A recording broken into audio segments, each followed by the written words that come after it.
Bonjour Franck Athème. Salut Mathieu. Alors, j'ai une question aujourd'hui, je pense, qui va intéresser énormément de gens.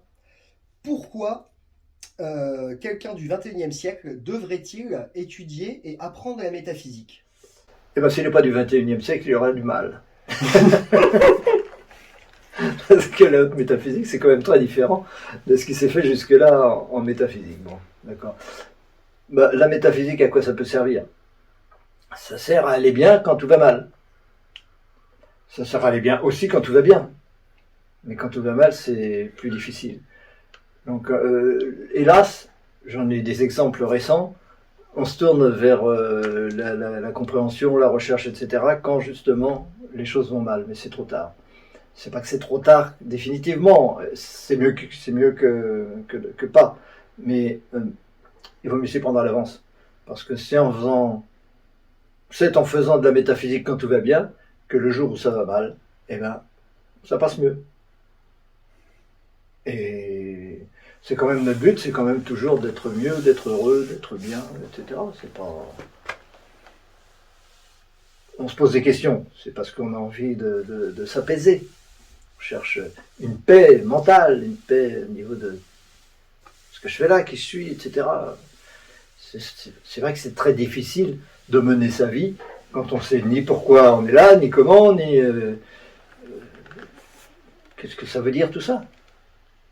Moi, en tout cas, j'avais beaucoup de mal à mener ma vie sans comprendre, et je suppose que je ne suis pas le seul dans ce cas-là. Je pense que c'est assez naturel d'avoir envie de savoir qui on est, et de savoir ce qu'on fait là, pour après décider ce qu'on va faire. Parce qu'on n'est pas incarné pour des prunes. Quoique. Les prunes, c'est pas mal non plus. Est-ce que, alors j'ai une question qui me vient, est-ce que vous avez pu, au cours donc, de votre carrière de métaphysicien, voir la transformation chez les gens? Énormément. Énormément. J'en reçois des témoignages régulièrement, tous les jours quasiment. Des gens qui me disent « Ah, je vois les choses autrement, ça m'a changé la vie, c'est extraordinaire. Avant, j'étais comme si, je souffrais de ceci, de cela, et puis maintenant, bon, bah, ça va, ça passe, c'est beaucoup mieux. Mes relations se sont améliorées. Ma relation avec les autres, évidemment, mais avec moi-même, et puis avec le monde en général, tout ça, c'est souvent des métamorphoses complètes, et parfois rapides. Parfois rapides. Bien que, faut pas se le cacher, la métaphysique, c'est pas, la haute métaphysique en tout cas, c'est pas l'affaire de 5 minutes. C'est quelque chose qui s'étudie, c'est quelque chose qui s'intègre, donc qui se médite pour l'intégrer. Et ce n'est qu'une fois que c'est intégré qu'on en voit les fruits, on en récolte les fruits. Cela dit, il y a des gens qui sont prêts et qui recherchent vraiment ça et qui, du jour au lendemain, vont dire « ça y est, ça fait-il, ça y est, j'ai compris, donc j'y vais ». Alors Franck, j'ai une autre question pour vous. Bon, faut pas rougir, hein, Franck. Hein. Je vois énormément de gens, notamment des femmes, sur YouTube, sur OVK ou sur d'autres réseaux sociaux, qui commentent et qui veulent en savoir un petit peu plus, mais sur vous personnellement. Alors, peut-être ces gens-là aimeraient savoir comment vous avez réussi à mettre sur papier la métaphysique. Est-ce que vous avez eu une révélation? Est-ce que ça a été le processus de 10 ans de rencontres avec des gens, ou que sais-je? Est-ce que vous pouvez nous dire quelques mots sur ça, s'il vous plaît? Vous posez une colle, hein? J'en ai déjà parlé occasionnellement. Oui, c'est pas quelque chose. C'est quelque chose qui s'étend sur des dizaines d'années et même des dizaines de vies, pas seulement des dizaines d'années. Et ce qui a été déterminant dans cette vie, en tout cas, ce qui a été le déclencheur, c'est la comparaison entre l'astrologie et la théorie de mon père. C'est-à-dire l'explication de l'origine de l'atome à partir de l'énergie magnétique, comment l'énergie magnétique permet l'existence de particules et la mise en mouvement progressive, très progressive de ces particules, leur accélération et leur stabilisation pour faire des systèmes perpétuels. Et ensuite, pourquoi, néanmoins, malgré cette stabilisation, la vie finit par apparaître quand même. Et pourquoi cette vie finit par évoluer vers le spirituel. ça, c'est des phases très importantes et qui ne vont pas de soi. Ça ne va pas de soi que de la matière naisse la vie. Ça ne va pas de soi que de la vie naisse la spiritualité. Et ça ne va surtout pas de soi que de l'énergie naisse la matière. Et pourtant, c'est ce qui était parfaitement clair d'après ces travaux. Et donc, ces différentes phases, à l'époque où j'étudiais l'astrologie, et même au-delà, j'ai fait le lien entre les cycles qu'on trouve dans l'astrologie, les cycles des signes, des maisons, des éléments, tous ces rythmes qu'on trouve dans l'astrologie, qui sont tous les mêmes. Ils ont tous les mêmes rythmes, ils ont tous les mêmes symboles, et ces symboles, on peut les plaquer sans aucune hésitation sur les différentes phases de la création de l'univers. Et je me suis dit, bon bah, c'est bon signe. C'est une confirmation avec une science qui est la plus ancienne de l'histoire de l'humanité, avec la géomancie. L'astrologie, ça a 50 000 ans, semble-t-il, même s'il n'y a pas beaucoup de traces de cette époque-là.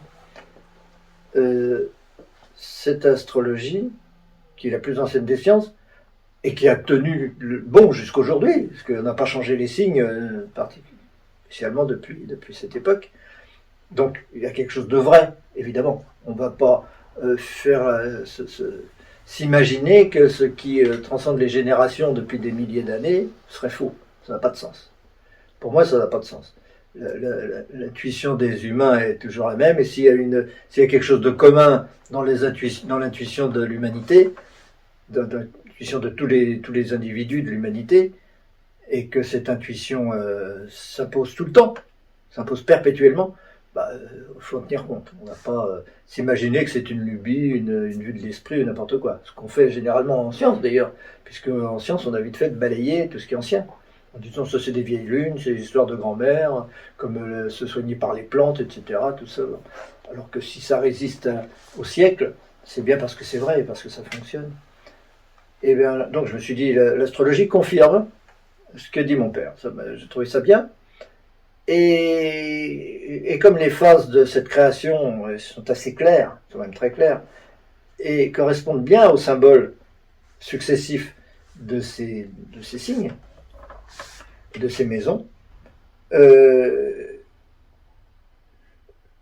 me suis dit en reculant, mais parce que tout ça commençait par le signe des Gémeaux, le signe du Taureau, mais pas au-delà.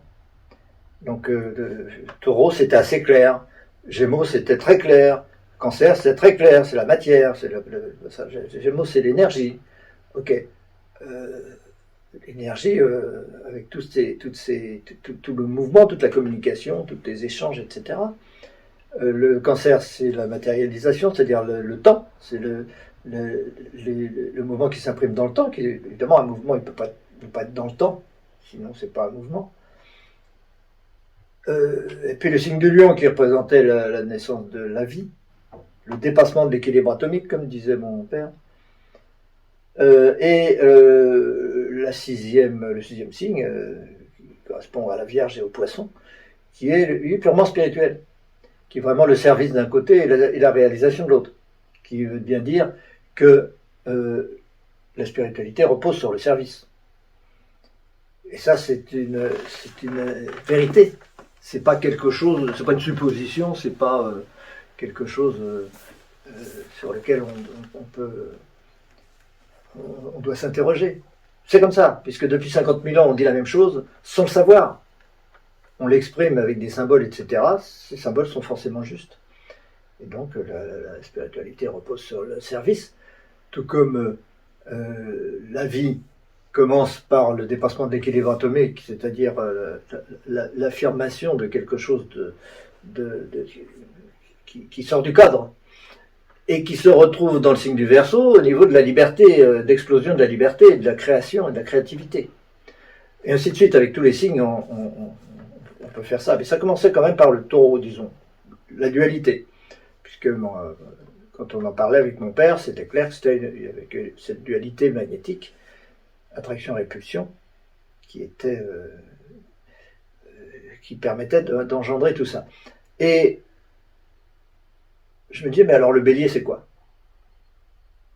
Qu'est-ce que c'est que le bélier? Ben, toute ma recherche pendant 15 ans, même certainement avant d'ailleurs, plus que ça a été cette question-là.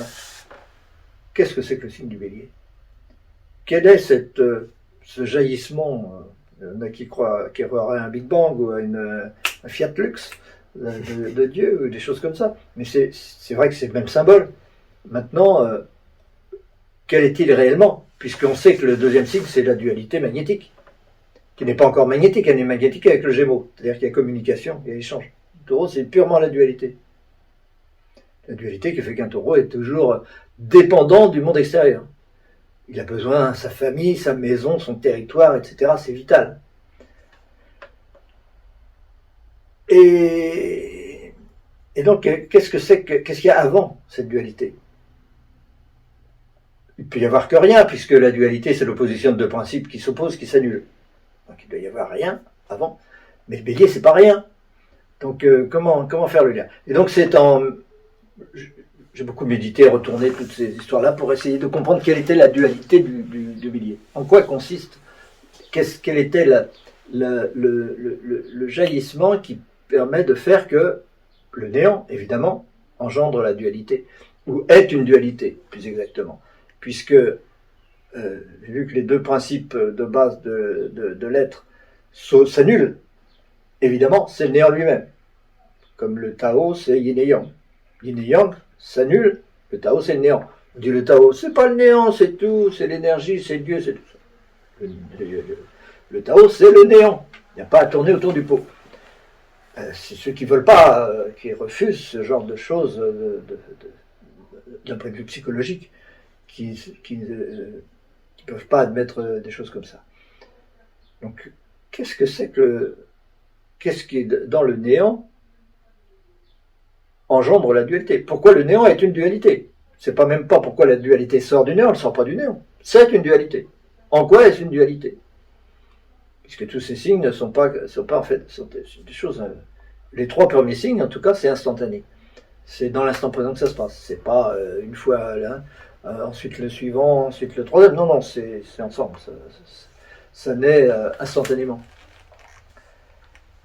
Voilà. Donc ça a été le sujet, un des sujets majeurs de méditation pendant si longtemps. En retournant toujours les choses pour toujours arriver à trouver une nouvelle façon de le dire qui serait plus logique, plus rationnelle et qui ferait moins appel à des hypothèses ou moins appel à des croyances. Donc arriver à ce qu'il n'y ait pas d'hypothèse dans cette histoire-là, qu'il n'y ait pas de croyance du tout. Qu'est-ce qui fait que le néant est une dualité? Pourquoi le Tao est yin et yang? Voilà. Et donc, écoutez, ça... c'est pas resté lettre morte, hein. À force de retourner les choses dans tous les sens et de chercher toutes les dualités possibles, j'ai fini par trouver la bonne. Celle qui s'impose et celle qui va de soi. Celle qui fait que c'est absolument impossible autrement. Le Tao est forcément yin-yang, on ne peut pas faire autrement. Et le néant est instantanément énergie magnétique. Et en fait, je me suis aperçu en cherchant l'énergie magnétique. Moi, ce que je cherchais, c'était l'origine de l'énergie. Pas une seconde, je m'étais posé la question de ce que c'est que l'esprit. C'est une question qu'on occulte souvent, hein, je ne suis pas le seul à l'occulter. On ne se la pose pas, parce qu'on voit le monde, on se dit il faut que j'explique le monde, ceci, cela, mais moi, j'y pense pas. J'y fais pas attention. C'est comme les gens qui comptent les gens dans une pièce, ils disent 1, 2, 3, 4, 5, 6, 7, 8, on est 8. Ah ben oui, mais avec moi ça fait 9. Ah oui, mais moi je me suis oublié. C'est habituel, ce genre de choses. Donc, voilà, arriver à comprendre quelle est la source de cela, de cette énergie, m'a amené à comprendre qu'en fait, c'était pas l'énergie qui était première, c'est l'esprit. C'est l'esprit. C'est la conscience qui est première. Et la conscience n'est pas tout l'esprit. La conscience, c'est un aspect de l'esprit. Mais c'est ça qui est le néant. La dualité que j'ai discernée dans ce néant à force de méditer dessus, la bonne, c'est en fait ce qui caractérise l'esprit. Et c'est pas c'est pas la question de d'écrire ça, de l'expliquer. C'est simplement de dire un peu comment on en est venu là. Et effectivement, ça a été une grande illumination, bien sûr. Mais c'était certainement pas non plus la première fois que j'approchais la solution. Oui, parce qu'aujourd'hui, toutes les réponses sont dans les modules de l'université de haute métaphysique. Oui, une université francophone de haute métaphysique. C'est vraiment extraordinaire d'avoir réussi à faire le lien tout en partant de l'astrologie de base. La question qui me vient là tout de suite, c'est Franck, quand vous avez eu cette compréhension à la suite de vos 10 ans de méditation, qu'est-ce que concrètement ça a changé dans votre vie de tous les jours? Est-ce que votre comportement a été modifié? Est-ce que vous pouvez nous éclaircir sur qu'est-ce que ça change dans la vie de tous les jours? La première chose que ça a changé, c'est que j'avais un but. Ma vie avait un sens. J'ai tout de suite compris qu'il y avait une destinée, quoi, qu'il y avait quelque chose à faire et qu'il fallait que je fasse. Alors qu'avant, je pataugeais, je savais pas exactement. Enfin, j'avais l'intuition quand même. J'ai toujours pensé que j'allais comprendre ça. J'ai jamais douté que j'allais le comprendre. J'étais sûr qu'on pouvait le comprendre. Expliquer pourquoi. Aujourd'hui, je sais pourquoi on peut toujours comprendre. La vérité est accessible. Mais en général, on dit le contraire. Mais aujourd'hui, je sais pourquoi elle est accessible, effectivement. Il n'y a pas de limite à ça. Mais à l'époque, j'avais pas de raison de le comprendre, mais je le sentais. Je savais que de toute façon, je comprendrais ça un jour.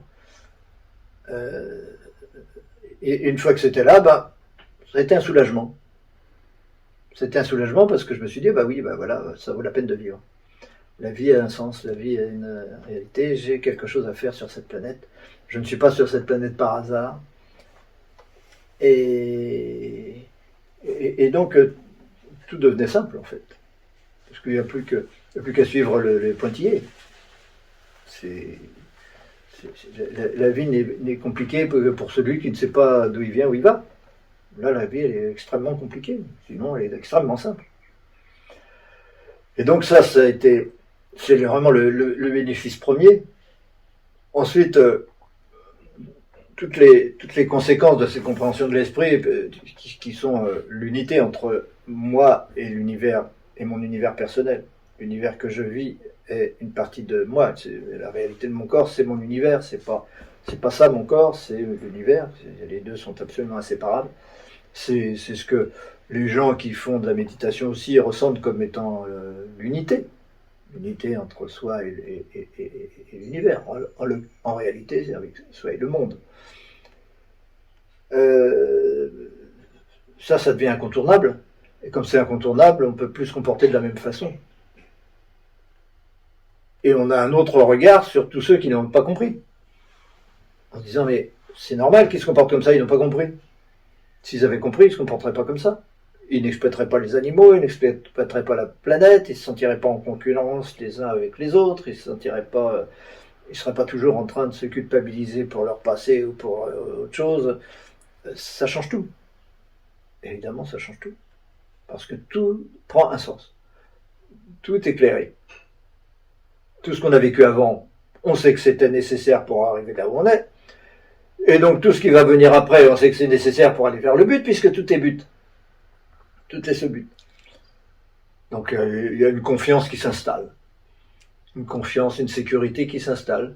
Et en même temps une liberté. C'est pour ça que je dis toujours, celui qui cherche la liberté, qui est capable de renoncer à tout, et à son ego même pour trouver la liberté, il va trouver en plus la sécurité. Donc celui qui a peur, qui est attaché à sa sécurité et qui est capable de sacrifier un peu de sa liberté, lui, il perdra les deux, la liberté et la sécurité.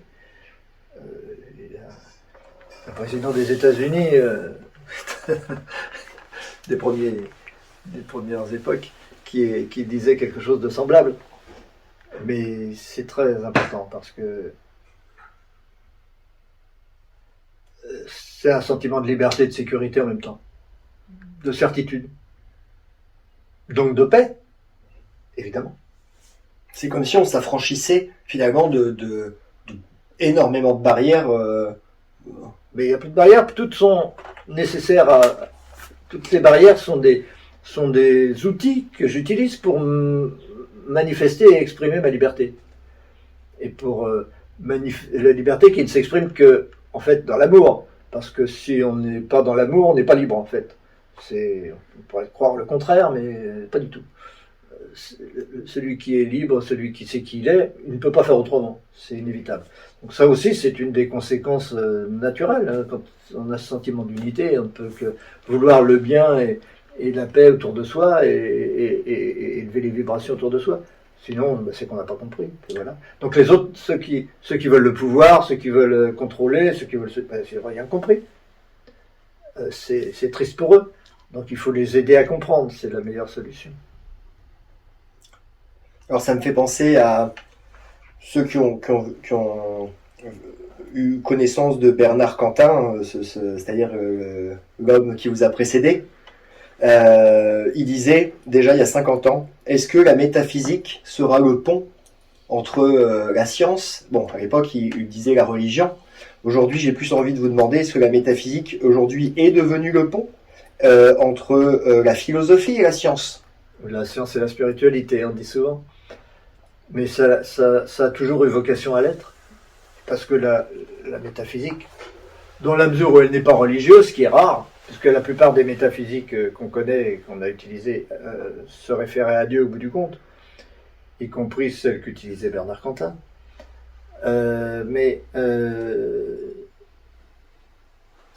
C'est la science elle-même. La haute métaphysique, c'est la science elle-même. Parce que une science qui se croit une science dure comme la physique et qui se dit ah ben nous on est solide parce que on étudie la matière, on mesure, on fait des choses comme ça sur du solide. C'est complètement fallacieux. La matière n'est absolument pas quelque chose de solide. La matière c'est intérieur à la conscience, c'est intérieur à l'esprit. Et donc s'imaginer qu'on va pouvoir isoler la matière de l'esprit ou de l'observateur et l'analyser, l'étudier, la comprendre en faisant abstraction de soi, abstraction de la connaissance de soi, c'est un leurre total. Et d'ailleurs, ça n'aboutit pas. Ça ne peut pas aboutir. Ça n'a jamais abouti. Et on peut prendre le pari que si la science continue, la science physique, parce que c'est celle qui s'approprie la scientificité, c'est la physique. Même s'il y a d'autres disciplines qui se disent scientifiques. Mais pour moi, c'est pas du tout scientifique, puisque ça ne s'intéresse qu'à une partie du problème. Ça évacue soigneusement la conscience et l'observateur dans l'histoire, et donc ça ne peut pas aboutir. C'est vraiment c'est uniquement un problème psychologique. Confirmer que la matière existe. C'est ça le but de la physique. Confirmer que la matière existe. L'étudier jusqu'à ce qu'on trouve le grain de matière en se disant « Ah, ça y est, je tiens enfin le grain de matière ». Mais on ne trouve jamais le grain de matière, pas de grain de matière. Il y a des illusions qui sont purement spirituelles. Puisque c'est des illusions, c'est spirituel. Il y a des physiciens qui disent « L'univers est illusoire », mais ils se croient quand même physiciens. Il faudrait savoir. Ou bien c'est de l'illusion, et donc c'est de la conscience, et donc on n'est pas physicien. On est métaphysicien. Ou bien la matière est une réalité, mais dans ce cas-là, comment fait-on pour la connaître? Comment peut-on avoir une quelconque connaissance de la matière, et même savoir qu'elle existe, ou même en avoir conscience, si elle n'est pas dans la conscience? Ça n'a pas de sens. Et évidemment, elle est dans la conscience. Je ne peux pas avoir conscience de quelque chose qui ne soit pas dans ma conscience. Si j'ai conscience de vous, c'est parce que vous êtes dans ma conscience. Si vous étiez extérieur à la conscience, ma conscience s'arrêterait quelque part, vous seriez ailleurs, et entre les deux, il n'y aura aucun lien possible. Aucun. Vous n'existeriez pas pour moi. Donc je ne peux pas étudier la matière si elle existe. À partir du moment où j'étudie quelque chose, c'est que cette chose-là n'existe pas. C'est que cette chose-là est illusoire et dans la conscience. Alors ce qu'il faut comprendre, c'est pas la chose, ça n'a pas de sens. Il faut comprendre, c'est le processus d'illusion lui-même. Pourquoi ma conscience a cette forme-là maintenant? Mais pour comprendre pourquoi ma conscience a cette forme-là maintenant, il faut savoir ce que c'est que la conscience. Donc la seule question à se poser, c'est qu'est-ce que la conscience? Et c'est ça le signe du bélier. Qu'est-ce que le point de départ, qu'est-ce que l'être, qu'est-ce que le centre qui se croit au centre de l'infini? C'est quoi ça? Pourquoi il y a ça? Et une fois que j'ai compris ça, je comprends pourquoi c'est une forme de matière. Et après, il suffit de dérouler le fil, Et on comprend comment les atomes se forment, etc. Il n'y a aucun problème, aucun doute, aucune hésitation possible. C'est extrêmement simple, mais il faut partir du bon point de départ. Et donc ce point de départ de la conscience est soigneusement évacué par la physique, parce que les chercheurs en général fonctionnent à partir de leur ego et non pas à partir de leur être. Et ça change tout. La métaphysique, ça a pour résultat immédiat de distinguer soi et sa personne. Franck, je ne suis pas Franck. Évidemment, je ne suis pas Franck. Je n'ai pas toujours été Franck, je ne serai pas toujours Franck. Franck, c'est un rôle provisoire qu'on joue pendant un certain temps. Que je joue pendant un certain temps. Puis après, je jouerai un autre rôle, bien sûr. Et ça, il y en a qui disent, oh, c'est des croyances, c'est des superstitions, etc. Mais pas du tout. C'est quelque chose qui se démontre absolument. Et une fois qu'on l'a démontré, on ne se pose plus la question, est-ce que la conscience est éternelle ou pas? Évidemment, elle l'est. Puisque le principe qui engendre l'illusion est absolument inévitable. Donc quand on a compris ça, on sait bien, l'illusion, c'est la conscience elle-même. On sait bien que la conscience est éternelle, puisque ce processus est inévitable. Il est absolument nécessaire, il est indispensable. On ne peut pas tourner autour du pot. Et donc, une fois qu'on a compris ça, on a compris qu'il n'y a pas d'ego. Et donc, c'est ce qui fait peur. Celui qui étudie la matière pour confirmer son ego, il n'acceptera jamais de remettre en cause la matière. Et en général, on le fait pour confirmer l'ego. Étudier la matière, faire du scientisme, faire du matérialisme, c'est uniquement une façon de se confirmer soi-même. Dire, moi, je suis cela, j'existe, je commence ici, je finis là, et puis voilà, je suis là, et puis tout ce qui est en dehors, c'est pas moi, et ainsi de suite. Et donc je vais en profiter un maximum, consommer ce monde qui est extérieur, au profit de cet ego, et ainsi de suite. Et évidemment, dans ce cas-là, on arrive à toutes ces réflexions, par exemple, de physiciens qui disent ah oui, mais c'est un problème parce qu'on fait partie de l'univers qu'on étudie, donc comment connaître l'univers objectivement, puisqu'on en fait partie. Et bon, il y a une chose à faire, renoncer à cette attitude-là, puisque justement, on fait, la personne, l'ego fait partie de l'univers, et donc c'est pas à l'ego de comprendre l'univers. Par contre, c'est à soi de comprendre l'univers, soit comprenant à la fois l'ego et l'univers qui va avec, qui est la conscience, puisque l'univers est dans la conscience. Donc, à partir du moment où on s'élève au niveau du soi, tout s'éclaire, et on peut comprendre.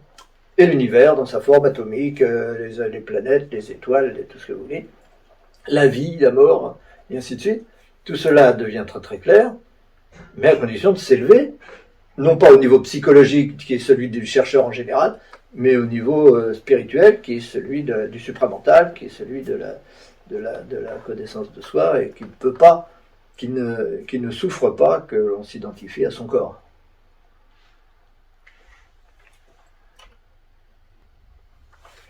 Merci pour votre éclaircissement, Franck.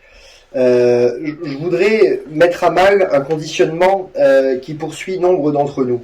Les termes métaphysiques, néant, sont souvent perçus par les gens comme quelque chose qui n'est pas accessible pour eux.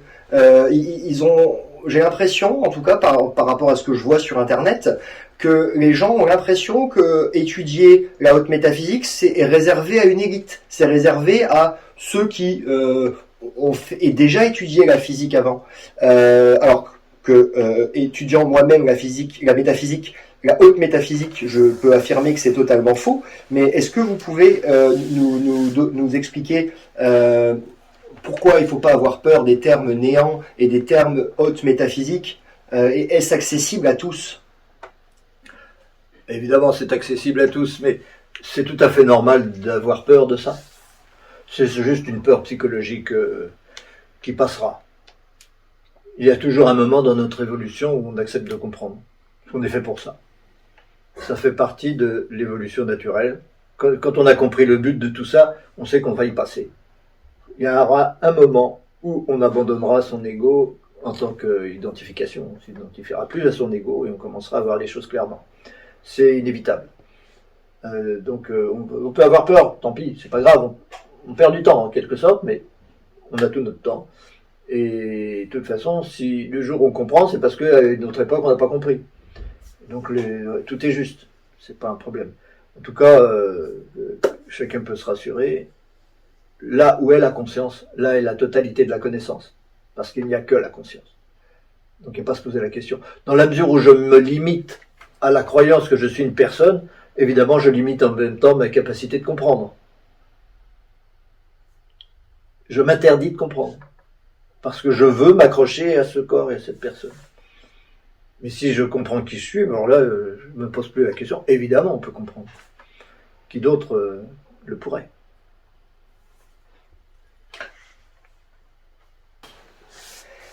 Franck, je vous remercie énormément pour tout ce que vous nous avez dévoilé aujourd'hui. C'est une interview extrêmement rare parce qu'il y a pas de vidéo qui parle de ça sur internet de vous, hein, donc c'est vraiment de l'exclusif. Et j'aimerais terminer par une phrase de vous. Ce sont les imperfections qui font la perfection du monde.